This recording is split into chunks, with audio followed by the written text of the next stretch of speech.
If you have ever asked the question, how do I write a book? And no video out there seemed to really get into enough detail, then this is the series for you. This video, part 1, goes over everything from ideation to creation, from the first idea to the first word. Stick around to the end for a list of actionable takeaways for taking your story from planning to writing. This is the series that takes you through the entire process of writing a book. This isn't a video that just talks about structuring your story or writing dialogue or how to edit a scene. This is everything. Over the past couple of months, I've documented my entire process of writing my novella, Starlight Farm's Kennel for Talking Dogs. And I'm taking everything from that process and putting it into this 4-part series. This includes videos and notes from the very early stages of coming up with the idea, documenting the changes of my story and the challenges I faced in writing, and how my story changed through editing, and lastly, every kind of decision that I had to make while self-publishing the story. Starlight Farm's Kennel for Talking Dogs is a cozy fantasy story for all ages. It's comforting, it's funny, and heart-wrenching. It's a story about found family and discovering your purpose. But don't worry, this is not a book where the dog dies at the end. I would never do that to you, and I would never do that to me. You can pre-order the book in the link below. If you want to support this channel, this kind of content, or the amazing Discord that we have, also linked below, then picking up this book, physical copy or ebook, is the best way to do so. Pre-ordering books from your favorite authors has a huge impact on that book's initial success. So if you want to be part of this platform's growth, head down to the link below. All right, let's get to the good stuff. A portion of this video is sponsored by Pro Writing Aid. All right, so to tell the history of this book and the ideas that started this whole process, let me tell you a little bit about the book itself. Starlight Farm's Kennel for Talking Dogs takes place in a cozy fantasy world where magic is leaking out from the nearby castle and having unintended consequences across the land. And one of those consequences is that some dogs have begun talking. Now, there are more details on the back of the book about the plot, but let's talk about that idea. The idea of talking dogs. If you've seen my video on story ideas, you can check it out here. You need to start with at least 2 unique ideas to create a unique story. I call this ideation, and it's the first step that you take to writing a book. But those 2 ideas don't always come together at the same time. Let's look at where the first idea came from. The original ideas. Back in February, I finished reading a book called The Priory of the Orange Tree by Samantha Shannon. And I have a lot of thoughts about this book, but one thing that I enjoyed was the fact that certain animals could talk. And it's not a unique thing that this book does. There are plenty of fantasy books where dragons or various creatures can talk. But that book then inspired this YouTube short. You know, I love dragons as much as the next person in fantasy books. I love really cool, fantastic creatures, but give me more dogs in fantasy. Make them cooler, let them talk to me. I want more little critters like this guy. Let me know if you know any good dogs in fantasy books down below. At that point, I had no plans for writing any book. This was just sort of an observation, something I would like to see in books. Inspiration that evolves from those books that you read is a great place to get started with your ideas. This is how so many books begin. An author reads one book, takes that idea and changes it to better reflect what they want to write, and then they create something new. That's how we got from Lord of the Rings to Tad Williams to George R.R. Martin and the Game of Thrones. I read a big, epic fantasy book, and I looked at my 2 dogs, and I wondered, what would they say if they could talk, and how would they act in a fantasy world? This sort of starting idea is not really that exciting. It's just like the kind of idea that you might jot down in a writing journal and move on with your life. By the way, I am very against writing journals for story ideas, but more on that in a bit. So I had my first idea, talking dogs in a fantasy novel. Okay, well, where is my second unique idea? Well, the second aspect of my story also came from how much I read big epic fantasy novels. The second idea was that I am so tired of big, end of the world epic fantasy. I want something with heart, something I can pick up and finish quickly, and I want something comforting. A nice change in pace. If I had approached this idea of writing this book at another time, maybe even just a couple weeks or months later, then this book would have been completely different. It might have been some kind of epic fantasy. It might have been a story where the dog dies at the end. But because I was so burnt out on the genre, I steered the other direction. I wanted to write a cozy fantasy, similar to Legends and Lattes. That means that my two unique ideas that I'm merging together for my book is the concept of talking dogs and the genre of cozy fantasy. These two ideas will inform a lot of what I need to do to plan the book. And let's start with that idea of genre. Genre carries a lot of weight in how you write your book. Let's talk about genre for a minute because you should consciously make the decision of what genre your story is before you get to writing. Here's what I mean, okay? Genre carries reader expectation. Simply put, genre will determine the content, the length, the book cover, the stakes, the kind of characters you write, the world you create, and so much more. Some people even go so far as to say that certain genres have obligatory scenes that you should write in that book. Sean Coyne of the Story Grid talks about that at length. Check out this video. Think about how different the reader expectations are when going into a pulp thriller versus an epic fantasy. The great Americana novel versus a book talk romantasy, right? The genre isn't an afterthought, but it's something that needs to direct you from the very start because they are so different. If you aren't familiar with cozy fantasy as a genre, I'll give you a brief little rundown. It's kind of a trend as of late. I first heard about it with Legends and Lattes. You can find that book in the description. And I immediately saw it as a breath of fresh air. It's kind of like the literature world's answer to video games like Stardew Valley and Animal Crossing and Minecraft. These are games that don't try to create a heart-racing story and put you in front of huge armies of aliens like Halo. They give you a world to explore at your own pace and relax to.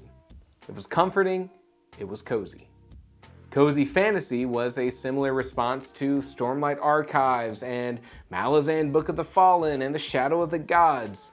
What if we took this fantasy world that readers love and we made it something that people wanted to be in, wanted to get lost in? What if we showed characters living in this kind of world without trying to kill them? There's something there. What if Stardew Valley was a D&D campaign? That is cozy fantasy. In doing some research, I identified 4 kind of elements of cozy fantasy that would help me plan my story. And this was just reading about synopsises of other cozy fantasy books and then what I also recognized with Legends and Lattes. I knew that this story needed to focus on characters and relationships, a focus on the mundanity of life, some kind of conflict and tension without world-ending consequences, and a feel-good ending. And the fact that I put some thought and exploration into what the genre expects gave me some direction for the next steps. These 2 ideas give me a starting point and the direction that I need to plan my story. But wait! You probably have a question, something like, how do I even know that an idea is worth turning into a story? I have so many ideas. That's a great question. Let me help you. How to tell if an idea is worth writing. Writing a book, it's a big time investment. You're gonna spend months, dozens, or even hundreds of hours and a lot of mental effort in creating your book. So it's important to note what ideas are worth writing, what ideas are fun, what ideas are interesting, but also what ideas are not worth the overall effort. The first thing that I can tell you is that you have to be passionate. You cannot go into the effort of creating a book without passion for the idea.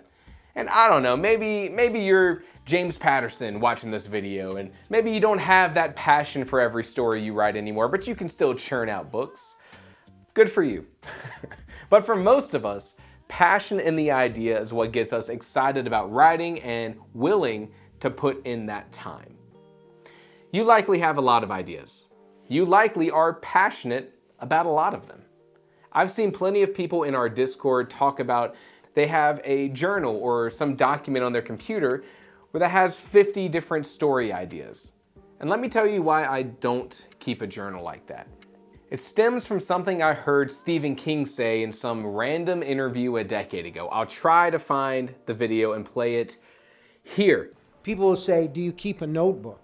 And the answer is, I think a writer's notebook is the best way in the world to immortalize bad ideas.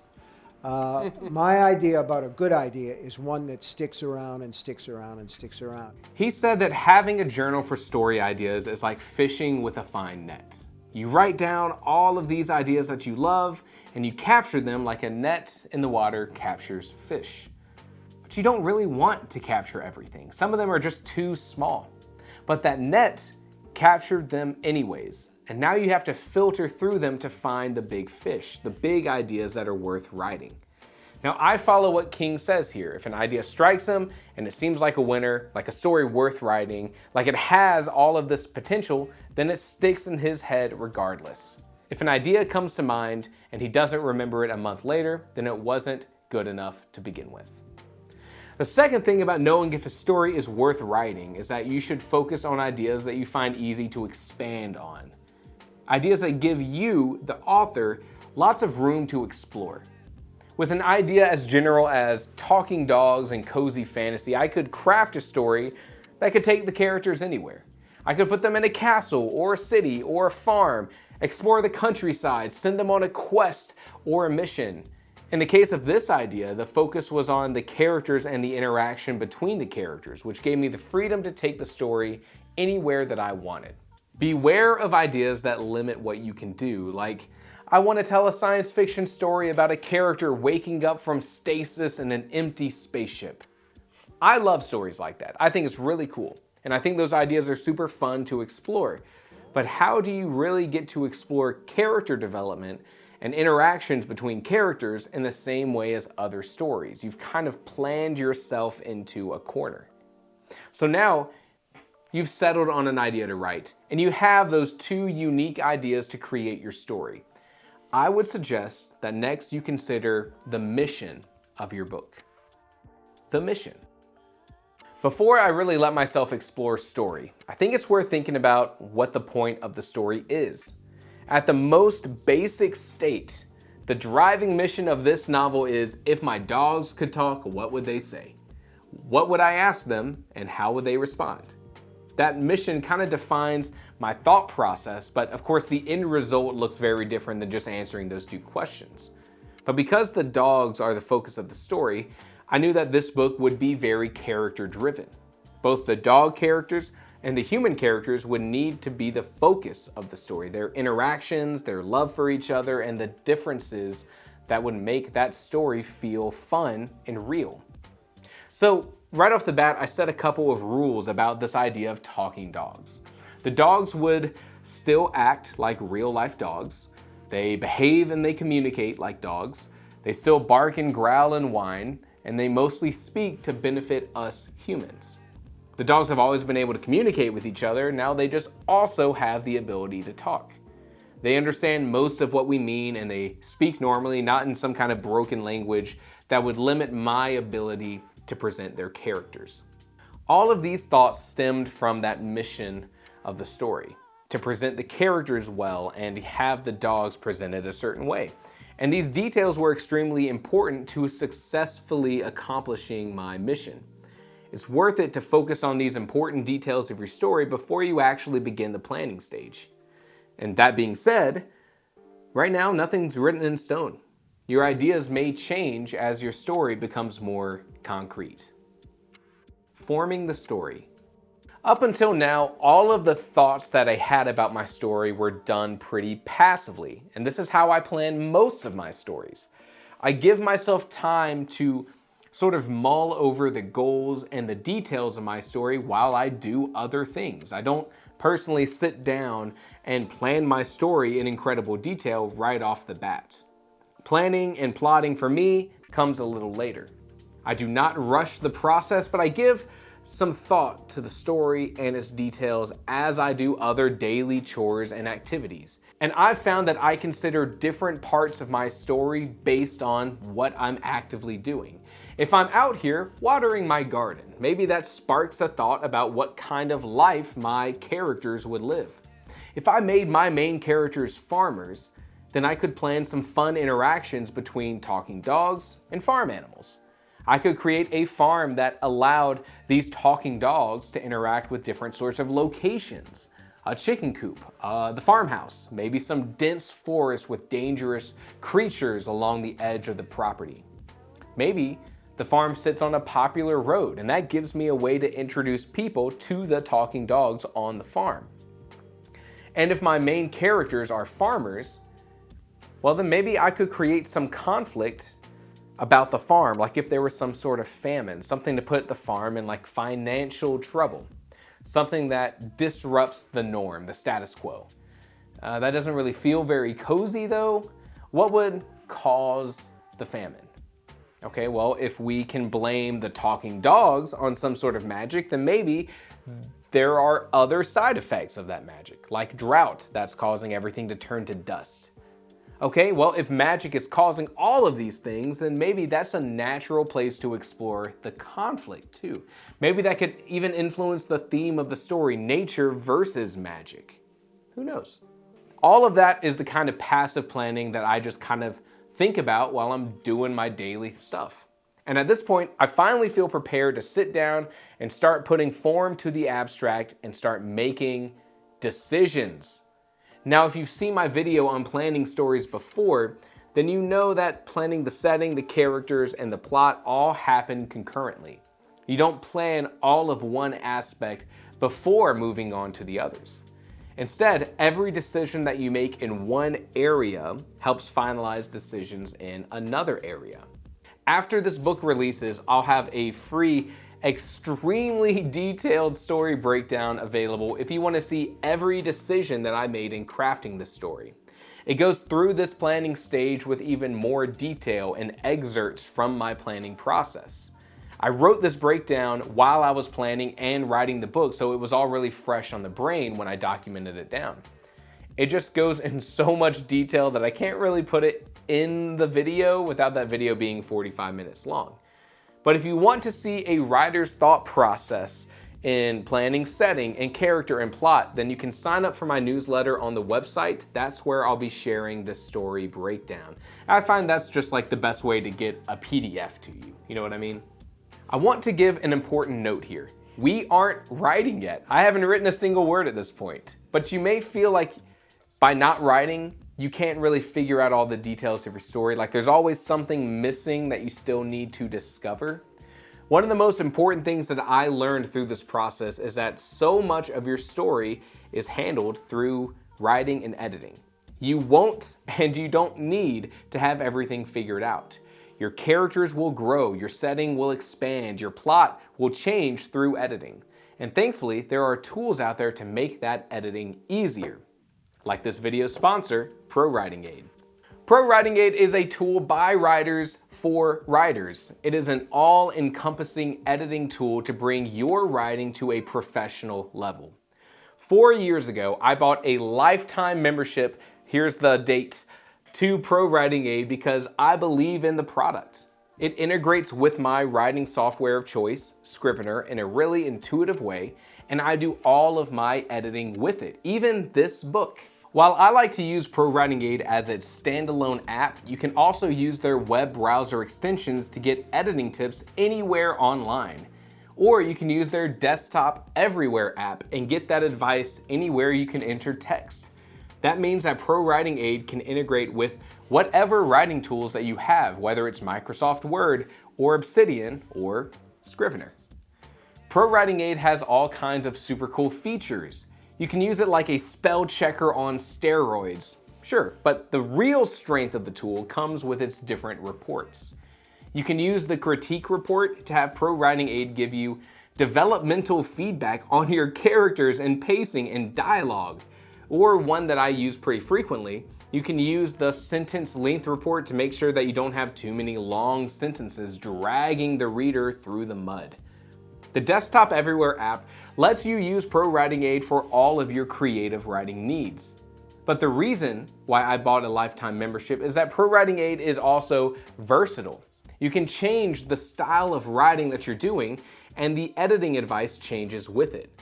Now you can use Pro Writing Aid while writing your school paper, sending emails, or writing the next great American novel. Use my code WritingTheory10 at checkout to get 10% off on your order, and thanks to Pro Writing Aid for supporting small creators. This planning stage has me going through setting and character and plot and attempting to create some finalized ideas. Everything from naming locations, to planning character journeys, to how the theme can influence the plot and the major conflict. And once you have finally gotten all that kind of planning down, the next best thing that you can do is what I call a brain dump. The brain dump. I find this part of planning a story to be the most important step. This is where I take everything that I've come up with, internalize it, and then just write out a synopsis of my whole story. I give myself room to explore and make up new things in this brain dump because I often find that there are these interesting hidden details somewhere in my mind that I don't even know about. In fact, my entire initial brain dump is in that upcoming story breakdown. I'll put it here on the screen. In that story breakdown, you'll be able to see how this initial brain dump evolved to the final draft. Like, this brain dump is missing a whole character that I added later, but it got the ball rolling.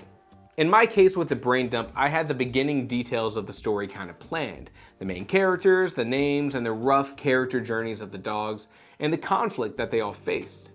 But in that brain dump, I also uncovered so much more about where this plot would go.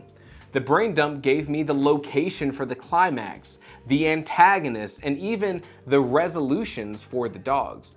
The details and the form are roughly there, but now it's time to actually put it in a framework. Plot framework. All right, you did it. You've done the planning, you've done the brain dump, and there's really only one more step before writing. You can tell that in the brain dump that not everything is there.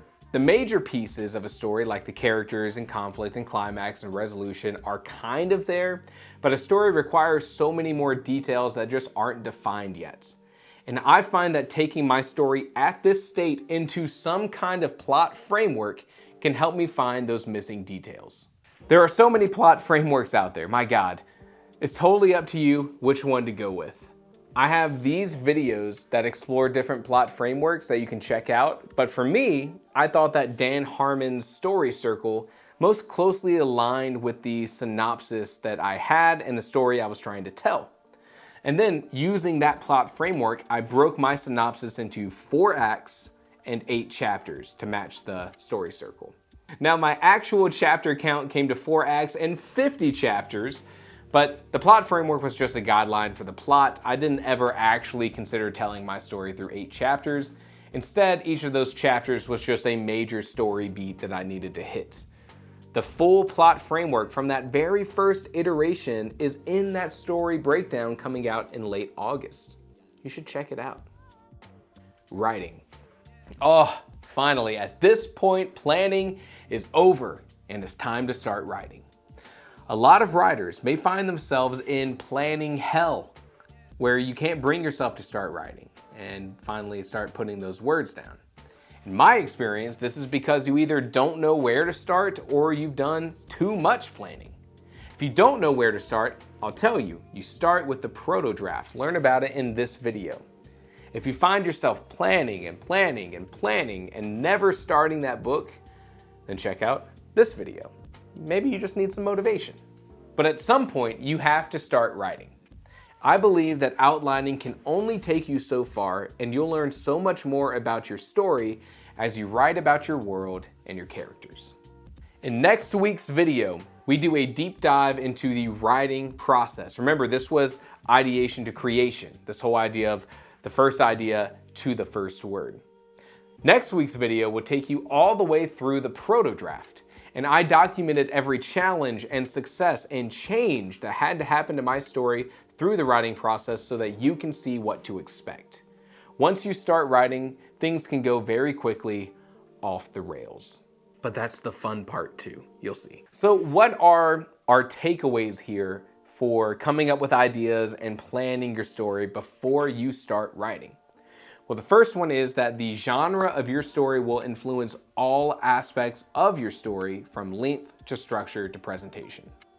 Creating a clear goal or mission for your story to accomplish can help guide all of your story planning decisions towards a common end. Once you're ready to plan a novel, the main components of your story, the setting and the plot and the characters, will develop concurrently as each decision in one component influences the others. I hope that made sense. Doing a brain dump of your story can force out more details that you didn't even know were there. Using a plot framework ensures that the order and pacing of your story develop as readers expect it to. And when you start writing, allow yourself to change the plan as you discover the new story. Subscribe and get notified for when the next video goes out, and come hang out with us in the Discord. It's awesome. It's a great place to share your work, to ask for feedback, and just to be surrounded by other people passionate about writing. We do writing challenges every now and then, and who knows, you may win some money on your next short story. Again, the best way to support Writing Theory is to pick up the book in the description below. If it's out for pre-order right now, picking up a pre-order would mean the world to me. And I hope you find this video helpful. I'll see you next week. And as always, thank you for watching.